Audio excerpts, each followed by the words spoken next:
In today's video, I'm going to teach you how to reset your Substack password. By the end, you'll know exactly where to click and what to expect, so you can get back into your account quickly and securely. Start by opening your preferred web browser and going to the Substack website. On the home page, look for the Sign In option, usually at the top right corner. Click it to open the login panel. When prompted, type the email address that's associated with your Substack account. Double-check for typos. Using the exact email you originally signed up with is important, especially if you manage multiple addresses. On the sign-in screen, you'll see a few ways to access your account. Substack often highlights a magic link option that emails you a one-time sign-in link.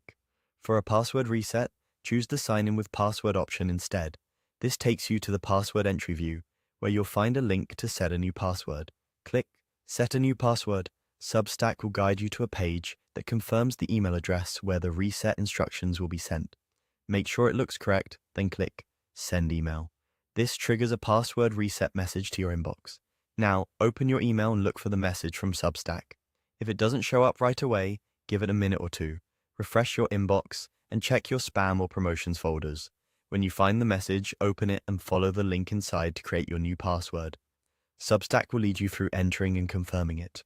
When choosing a new password, pick something strong and unique, ideally a mix of upper and lowercase letters, numbers, and symbols.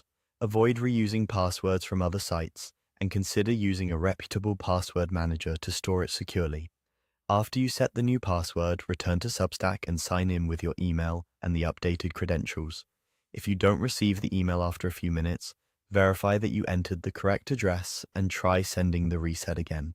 Some workplace or school email filters can delay or block automated messages, so checking from a different network or contacting your email administrator may help. As a last resort, reach out to Substack's help resources for additional support. That's all there is to it. Go to Substack, open Sign In, enter your email, choose Sign In with Password, select Set a New Password, and click Send Email. Then complete the reset from your inbox and you're done. Thanks for watching, and I hope this helped you get back into your account smoothly.